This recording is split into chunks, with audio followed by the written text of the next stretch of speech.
Hi everyone, welcome back to the second part of the SHA-512 algorithm. In the first part of the SHA-512 algorithm, we saw a quick introduction to family of SHA functions and who oversees them, who keeps them up to date, and a series of concepts that we need to be familiar with in order to better understand the SHA-512 algorithm. So at this point, I'm assuming you're already familiar with those concepts. So I'm just going to give a quick review of what was covered in the first video. So we had to be familiar with the bitwise XOR operator, which is an operator where it takes 2 bits. It will only give 1 when one of the 2 bits is 1 and the other is 0, and in any other case where both of the bits are 0 or both of the bits are 1, it will output a 0 when we are applying the bitwise XOR operator. And then we have the bitwise AND operator. The only time it outputs a 1 is when both of the bits are 1. Any other case, it will output 0. Then we have the bitwise complement operator. When we apply this operator, every time we see a 0, we switch it with a 1. And then every time we see a 1, we switch it with a 0. And then we have the two closely related concepts of right shift and right rotation by n bits.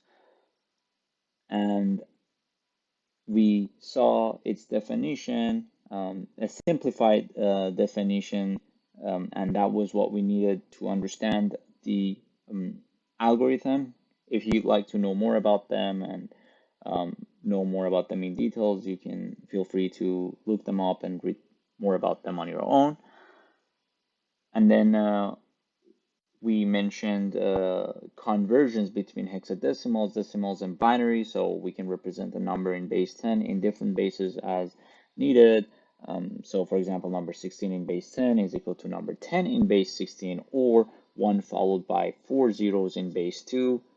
And the last concept that we covered was converting fractions in their decimal form into binary. So the same way that we can represent an integer in base 10 and convert it to a binary value, we can also convert fractions into binary as well. So for example, number 0.375 in base 10 can be represented by 0.011 in base 2. Now at this point, we're ready to go over the actual algorithm. But at this point, I'd like to take a moment and point out that this algorithm is not human friendly. It is computer friendly. It is a computer friendly algorithm. So what I mean by that is that maybe if it is your first time working with this algorithm, it may look very overwhelming, and there are a lot of steps and computation involved that actually is not human friendly, and actually most probably the result and the output that is computed by a human by hand is not that reliable, and you will see why, because there are so many steps involved. So the point is that if it looks overwhelming to you, don't worry. You can come back to this video, pause it, and take your time to go over it again at your own pace. But keep in mind, these computations are extremely easy and fast to do for a computer. So even though it might look overwhelming to us, for computers, they are very easy to perform. And that's the point of computers in general, because they are meant to do these kind of task computations. So actually, it is very good that SHA algorithm has been implemented in this way. That's very easy and fast for computers to compute. And that is an important feature that we usually keep in mind for implementing a good cryptographic hash function. So without further ado, let's get started. We're gonna let M denote the message that we are trying to apply the SHA-512 algorithm. So you can imagine M is a message in binary 0 and 1. It would have a certain length, and we're gonna call this length letter L. We are going to append 1 to the binary representation of M, and then we're going to add k zeros to the end of this padded message that we've had so far, where k is the smallest non-negative solution to the equation L plus 1 plus k equal to 896 mod 1024. Whew, there's a lot to unpack in here. So L is the length of the message, so we have a value for that already. And then you might wonder why 896. Well, you can think of it this way, that 896 is 128 away from 1024. And there's a nice reason why 128 is of interest in this case. And yes, we are going to solve that equation, and the value we get for k, we're going to add that many zeros to the end of the padded message we've had so far. And then eventually we're going to add the 128-bit binary representation of L. And at this point, the padded message that we've created, it must be a multiple of 1024. So in other words, we have a padded message, its length is 1024 times another number, and we call it capital N in this case. And then we're going to parse the padded message into N blocks. Each block is 1024 bit long. So let's see an example where we see all of these things come into play, and it will make more sense. So for the example that we've considered is the message ABC. You might wonder why this specific message. Well, it has two advantages. Well, one is that it is short. So if we have more characters in our message, then it might have multiple blocks, and especially if it is your first time seeing the SHA-512 algorithm, that will be even more complicated. It is the point of this video is to just have an understanding of SHA-512, and I'm sure if you follow through this video, I hope by the end you can see how it will come into play if we have more than one block. But this message in particular will give us only one block that we need to worry about, and that will keep things simple. And then the other advantage is that the NIST Institute, the National Institute of Standards and Technology, that was talked about in the first video, has published an example for the implementation of SHA-512, and the example that they've used is actually the same string ABC. So everything that I'm going to go over this video, you can find its intermediate values as well, and the link has been posted in the description, so you can go over that example in details on your own. Now, we need to encode this message. I'm just going to take a brief moment here to talk about character encoding and its importance. SHA-512 algorithm on its own does not care about the encoding that you use. There are different encoding one can use. There's ASCII, there is UTF-8, UTF-16, UTF-32, and many other methods. The important part is that depending on the method you use for character encoding, you might end up with different message digest, or in other words, the output of the SHA-512 algorithm will be different if you use different encoding.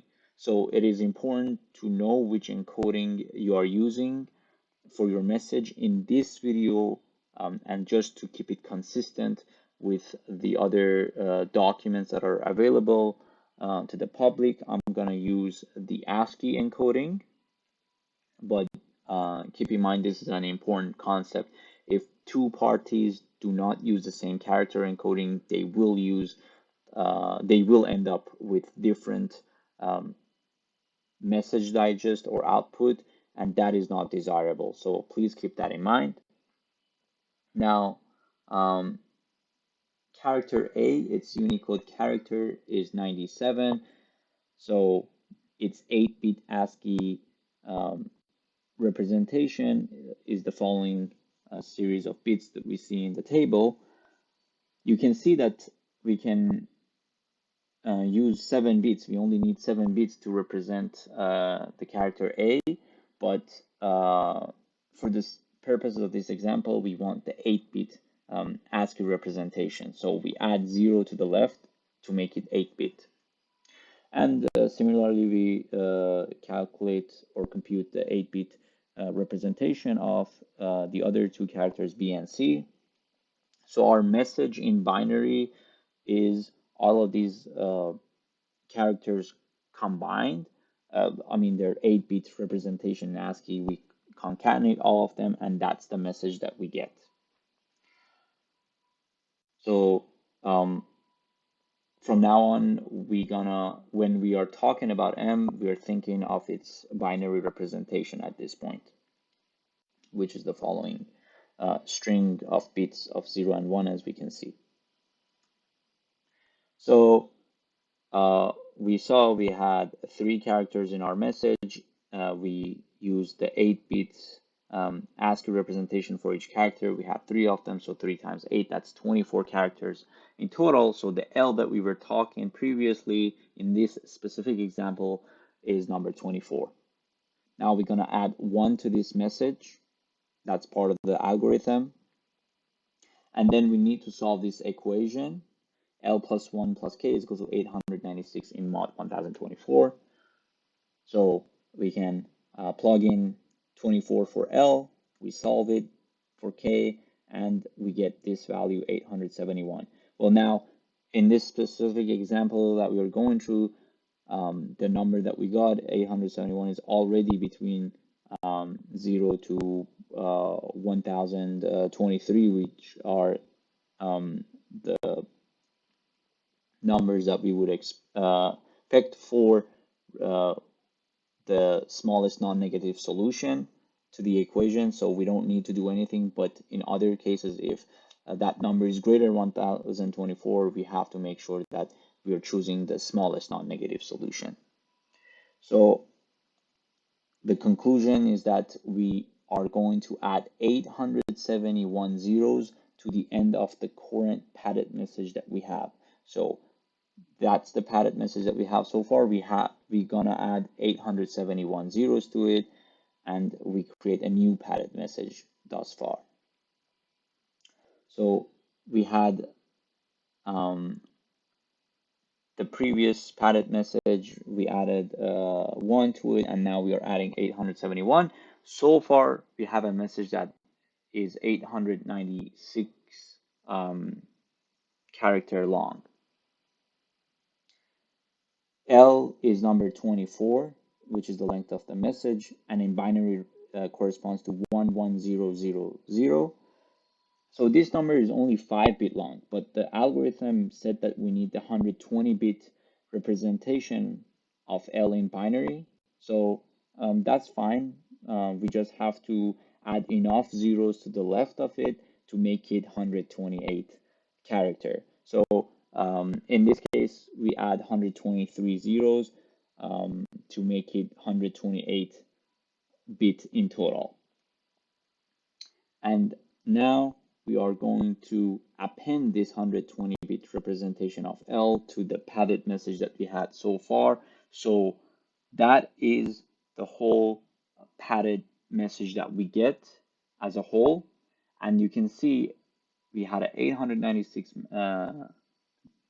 block and another block of 128 bits.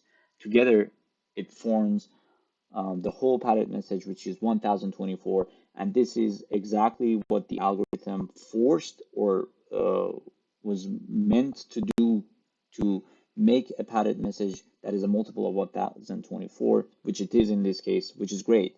And in this case, our n, which is the number of 100,024-bit block, is equal to 1. So this is the pre-processing step that we've gone over so far. Now we're gonna go over the initialized initial vector that we use for the SHA-512 algorithm. In the SHA-512 algorithm, we use the initial vector, which consists of the first 64 bits of the fractional parts of the square roots of the first 8 primes. So this is a concept that was introduced in the first video, and we saw an example of it where we computed for square root of 2, but just to remind ourselves, so the first prime is number 2. We're going to remind ourselves of its fractional part of the square root. We multiply this number by 2 to the 64 and we extract its integer component, and we will see its hexadecimal value. And we do this process for the first 8 primes. So then we have number 3 as our second prime. We do the same process and we do it for the remaining primes up to the 8th first prime. And I'm including all these values for your reference. You can come back to them at any point, and all of these results again are publicly available. Next, we have n message block. As mentioned, we're gonna parse them into n blocks. In the example that we've seen so far, we only have one block. So in this case, we only have one block, but this algorithm applies in general. If you have more than one block, this is how you're gonna proceed. So first we have a big for loop where we are doing the following operation on every single block. First, we're gonna prepare the message schedule. Then we're gonna initialize the 8 working variables, A, B, C, D, E, F, G, and H. And then we have another for loop inside, and it update the 8 working variables 80 times. So we have a for loop that goes from 0 to 79. That's a for loop with 80 iterations. And then lastly, we compute the ith intermediate hash value. Before going over these steps, we need to introduce 6 logical functions that are used in SHA-512, and these functions, they use the concepts that we covered in the first video, such as the bitwise XOR, the complement, and right rotation, and shift to the right functions that were previously discussed. Each of these functions is performed on a 64-bit word, and it outputs a new 64-bit word. So this is important. So every time we start with a 60-bit word, we apply these logical functions and we get another 64-bit word. Now, what are these functions? We have this first function ch, which apparently stands for choose. So you can think of it this way, that the variable x will choose which bit is being used in each place when it's being used by the AND operator with y and its complement with z, and then we're gonna XOR the whole thing. And then we have the MAJ, which stands for majority function. So each bit is determined by the majority vote. So that's the way to think about it. And then we have these capital sigma 0 and capital sigma 1 functions. They use the right rotations, and they are defined in the following way. Why they're defined in this way, that's up to the person that or people behind this algorithm. And then we have lowercase sigma 0 and lowercase sigma 1. And again, they are making use of the right rotation and shift to the right, as you can see. And we are going to see addition in the algorithm that comes up different places. Every time you see addition in this algorithm, keep in mind they are done over mod 2 to the 64. So every time we see addition, it's over mod 2 to the 64. Please keep that in mind. And I will remind you of them when we will use them in practice. So let's go back to the main algorithm again and the for loop. So in the first step, we see we have to prepare the message schedule. So how do we do that? So the message schedule directly depends on the padded message. So that is the way that each different message will give us a different hash value at the end. So these message schedules are important because, for example, if instead of ABC we had ABD, it would give us a different result because of the way these message schedules are constructed. Now, how do we do this? We divide the ith block to chunks of 64 bits.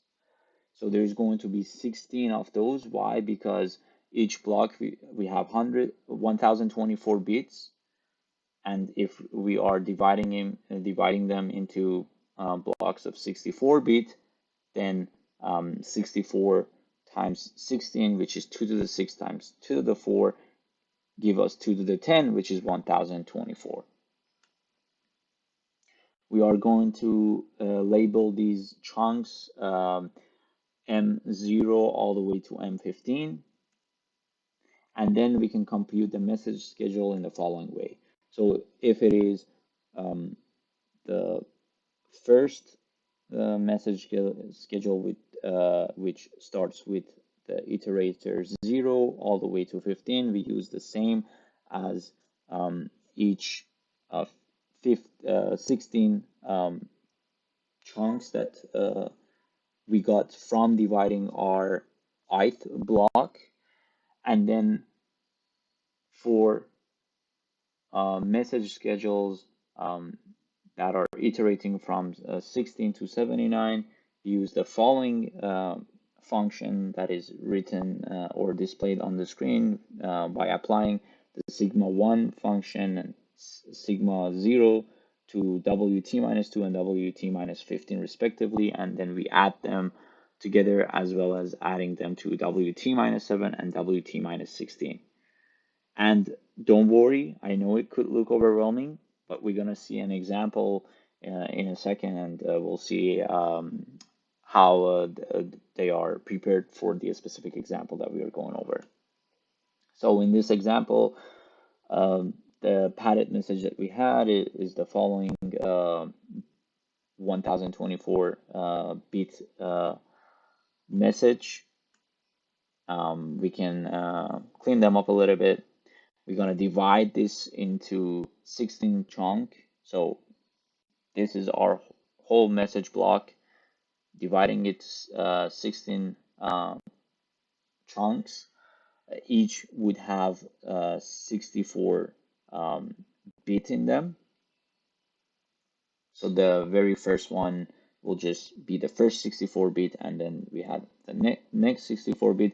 In this case, because we added the 871 zeros and then another 120 zero because of the 128 representation of L, it's gonna be mainly zero for the intermediate chunks, but only the very first and the very last blocks in this case will not be completely zero. They will have some bits of 1, but for the most part, the intermediate values are all completely 0. So those define the first 16 message schedules Now for t from 16 to 79, we can compute the message schedule according to the following function. So for example, if you're doing it for t equal to 16, well, first we have to remind ourselves of the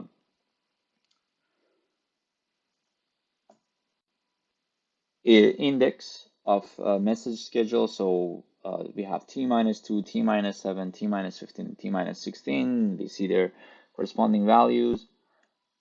So all in all, for computing W16, we need to have W14, W9, W1, and W0. And we see we have to apply sigma 0 and sigma 1 to them. So again, we're going to remind ourselves of those values. And now we have to apply the sigma 0 to this function, which is defined the following way, rotating to the right by 1 bit, XORing it with a rotating to the right by 8 bit, and then shifting to the right by 7 bits. Well, in this specific example, the message schedule that we're working with is all 0, so it's not going to be that interesting, unfortunately, in this case, which is fine because we're going to see a lot more examples as we go through the algorithm and the example. So in this case, when we're rotating everything to the right by 1 bit, 8 bit, or shifting them to the right by 7 bit, we just end up with 0 again. And then when we XOR everything all together, again, XORing 0 with 0 will give us 0. So we have 0 throughout. Again, we get 0 overall. And then we had to apply the sigma 1 to W14.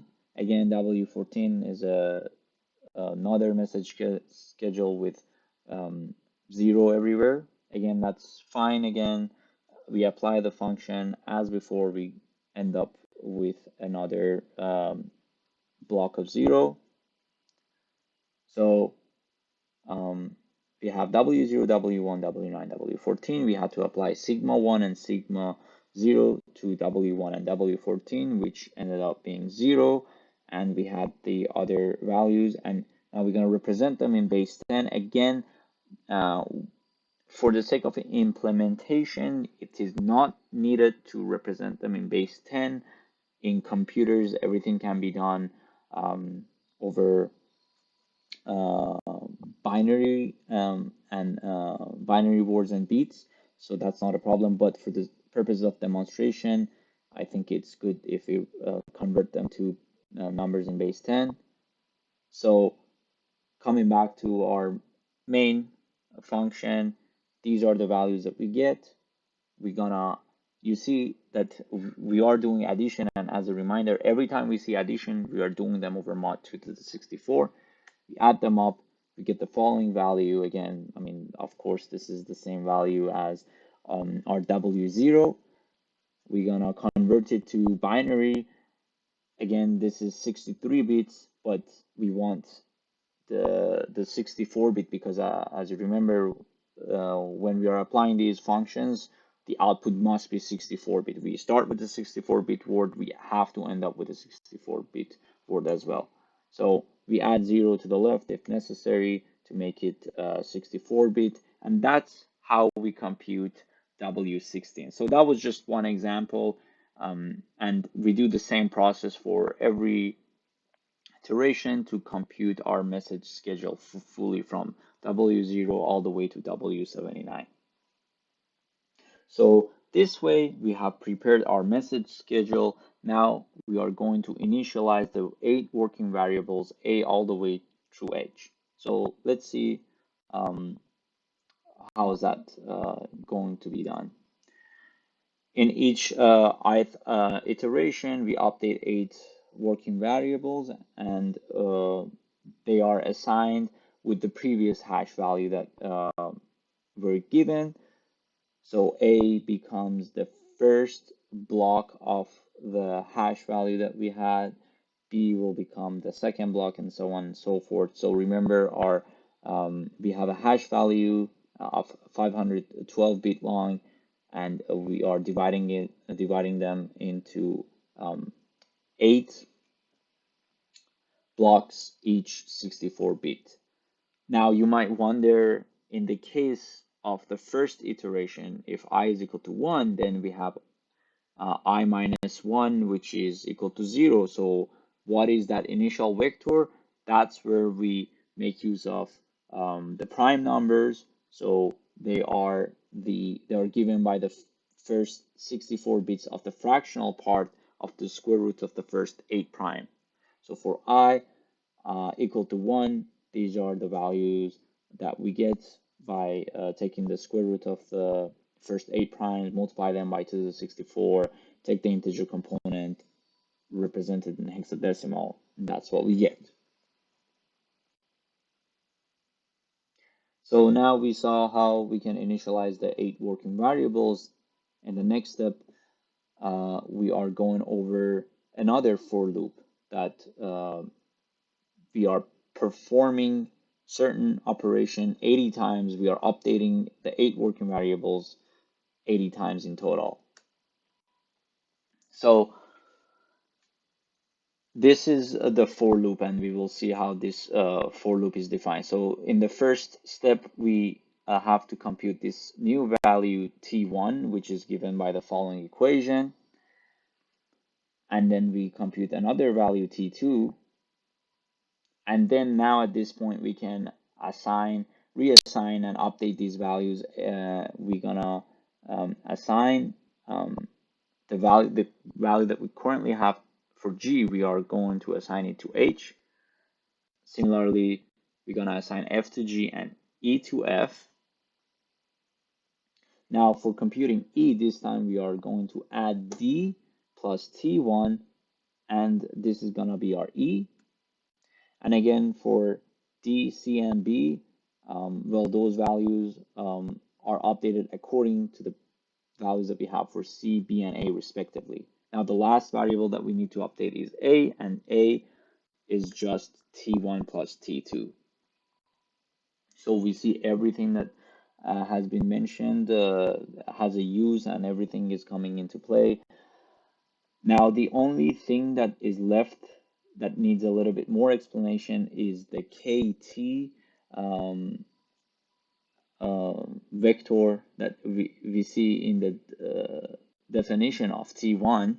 So we'll see how K is actually defined. So K is a vector consisting of the first 64 bits of the fractional parts of the cube roots this time, not square root, but cube roots of the first 80 primes. So remember, as I mentioned, the first 80 primes are used in the SHA-512 algorithm, where this is how it's being used, and this is the place that we need to be familiar with the first 80 prime. Well, we don't need to know them, but there are many packages in different programming languages that can give you the first 80 primes very easily.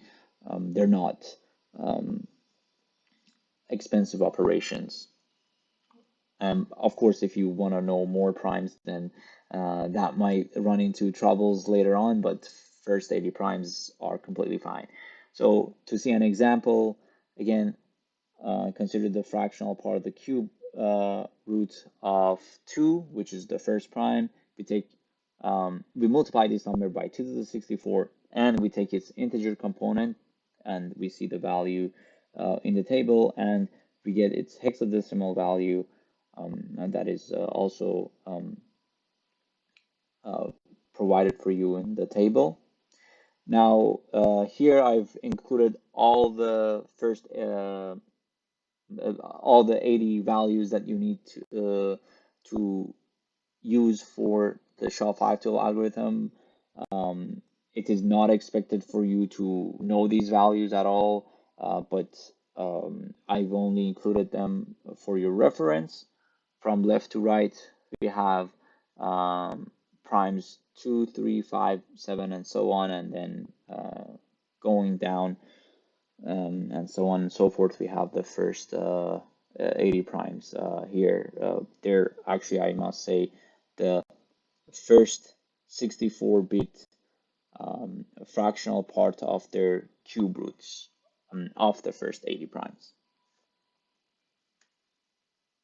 So now we covered what K is. We can go back and compute T1 in this case. which is given by this equation here. So just to remind ourselves, these are the values that we need to compute T1 when we are entering the for loop at lowercase t is equal to 0. That's the first iteration. We have the following values for h, e, f, and g, which are given by the square roots of the primes, the first 8 primes, as you might remember. Then we have K0 and W0, which is the message schedule. I've included all their representation in base 10, hexadecimal, and base 2 for your reference. So we need to apply the uppercase sigma 1 to the working variable e first in order to update that value. So let's do that. So let's remind ourselves of the definition of sigma 1. We are going to rotate the bits to the right 14 times and XOR it with rotating them 18 times and 41 times as well. So the binary representation of E is the following way that we see in the table. We are going to rotate them 14 bits. So we find the last 14 bits in this number, which is highlighted. We move everything to the left, and we push the remaining bits forward, and that's the result that we get. And similarly, we do it for the remaining operations. So right rotation 18 bits and 41 bits. And then lastly, we need to XOR these elements. So as an example, if we are focusing on the right bit, we have a 0, 1, and 1. So when we are XORing them, because we have 2 ones, well, XORing 2 ones will give us 0, and then 0 plus 0. I mean, XORing 0 with 0 is giving us 0. So overall, we get a 0. And we do the same process for all the bits in total. And that's the result that we get by applying the sigma 1 function on E. So we're going to clear things up a little bit, coming back here to our main table, and we update E by applying sigma 1 on E, and that's the value that we get. Again, I'm giving you all the formation you need, but again, when it comes to implementing them, there is no need to keep track of different representation in different bases. Now we need to apply the ch function. As I said, we can call it the choose function. So this time we are passing E, F, and G, and we're gonna remind ourselves of how it was defined.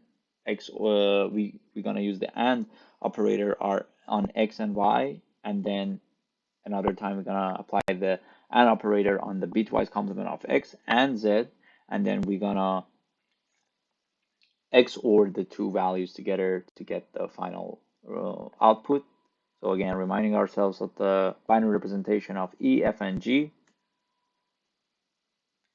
bitwise complement of X. So we have everything we need. Now we are going to apply the AND operator on X and Y. Again, the only time we're gonna get 1 in applying the AND operator is when both of the bits that we are working with are 1. Otherwise, everywhere else it's gonna give us a 0. So that's how we can get this result. And then the same thing we do for the bitwise AND operator of the complement of X and Z itself. So let's clear things up a little bit, move the X and Y and complement of X and Z to the top. And now we're gonna XOR again. We've seen so many examples. And again, keep in mind, all of these things are done by computers. It's extremely fast. And we get the following output. We are going back to our table, and then we are going to update this by noting the value that we get.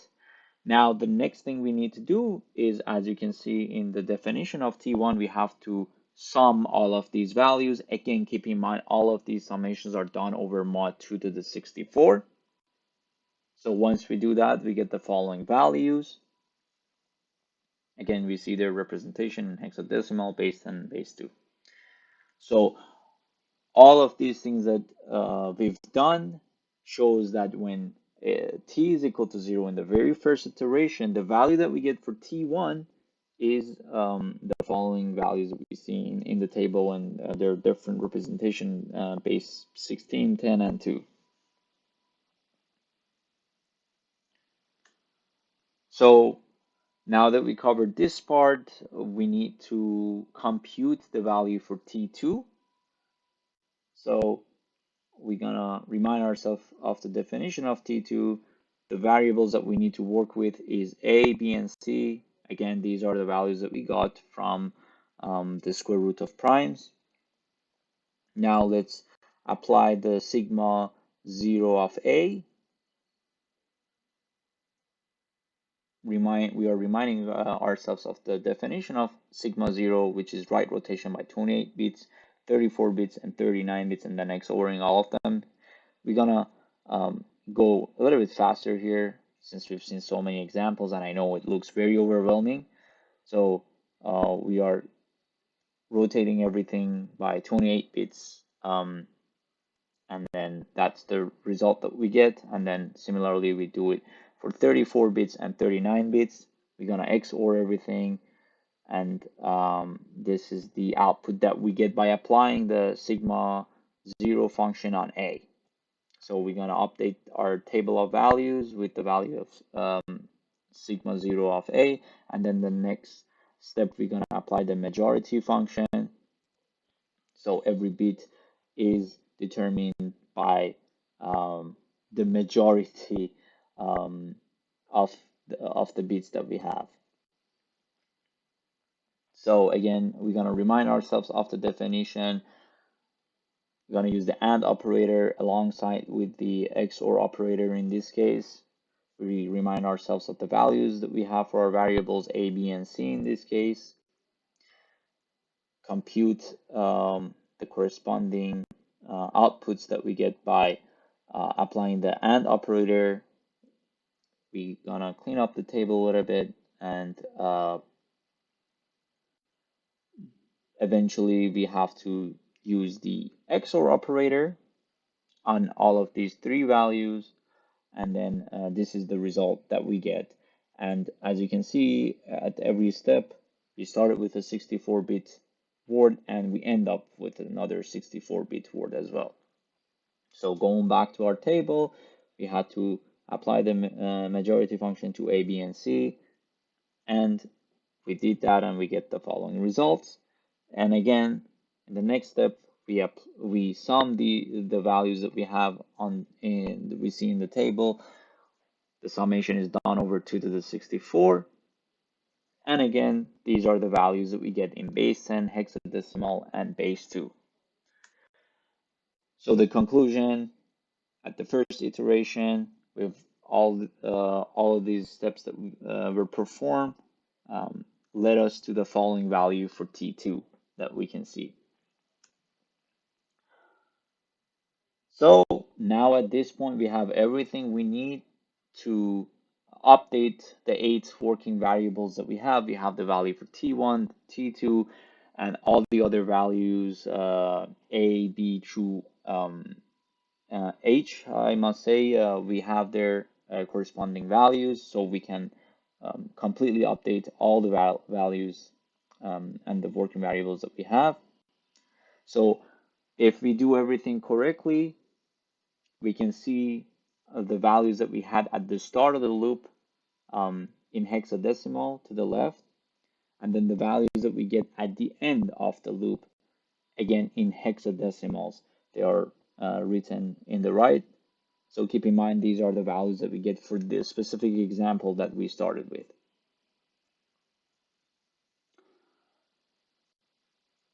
And then, and it is a good point to keep in mind that for a different message, you will end up with a different hexadecimal values at the end of your first iteration for definitely A and E because of the message schedule that were discussed before. So the message schedule really influences these values. So that way we won't end up with the same result for different messages, which is desirable. And I know up to this point it's been maybe a lot of information. Don't worry, we are almost there. So these are the values that we get for our 8 working variables, A through H, at the end of the first iteration. Now we do it 80 times, and at t equal to 79, which is our last iteration, these are the values that we had at the start of the loop. And then at the end of the last iteration, we can see their corresponding values in the table. So now we finished this part and the third part of this for loop.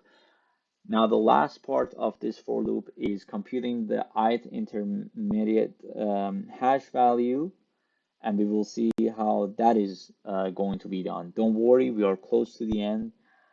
I know it has been a lot of information. So how do we compute the ith intermediate hash value? Well, for the first block, we add the last update of our 8 working variables that we had. So for the first block, we use the value that we had for A. We add it with the hash value from the previous round. So in general, the first iteration, again, as I mentioned, the hash value are given by the square root of the primes, and then A will be the last value that you get at the end of the 80th iteration of the for loop that we just covered. And we do the same process for the remaining blocks. So the 0th block, I must say, given the index that we are using, is computed by A plus the 0th block of the previous hash value, and then the first block is given by B plus the first block of the previous hash value, and so on and so forth. So just to go over our previous example, the first block that or the 0th block of the message that we start with. So remember, we had one iteration that we had to go over this for loop only one time. I mean the bigger for loop. And we're gonna see how we can compute its first block or 0th block again. I must say. So we have the value for A. We have the value from the previous hash block in the 0th block again. We add them up over mod 2 to the 64. We get the following values. You see them in base 10 as well in the hexadecimal. We do the same process for all the remaining blocks. So these are the values that we get for every single block. Again, every block is 64-bit long. We have 8 of those. It's 512-bit in total. So at this point, we have computed this ith intermediate hash value as well. Are we done with this algorithm or not? Almost. We are almost there. There's only one little step at the end. So once we finished the big for loop and gone over all the n blocks that we've had, we only need to concatenate all the hash blocks of the last iteration, and that will be our message digest, or in other words, the output of the SHA-512 algorithm. So in other words, again, we have 8 blocks, 8 hash blocks, concatenate all of them together. That's gonna be our message digest. So in the example that we saw, when we apply SHA-512 algorithm on the string ABC given the ASCII encoding. So remember that is important. These are the values that we get at the end of the first iteration of the for loop that we saw in the algorithm. And that's all we need. We only need to run it one time in this specific example because there's only one block. As discussed before, we concatenate all of these values, and that is our message digest. So there you go. You have the full description of the algorithm. You saw a detailed example and a worked example. I know it has been a lot of information. Feel free to come back to this video, pause if you need, check your work, and you can also compare all of these values and intermediate values if you need to, in the links that I've provided in the description. And with this, I hope you've learned something new, something useful about SHA-512 algorithm. I would like to hear about your comments, thoughts, or anything you might have. Feel free to share this video, and I would appreciate if you could hit the like button and subscribe to this channel if you found this useful. Thank you very much for watching, and until next time, bye for now.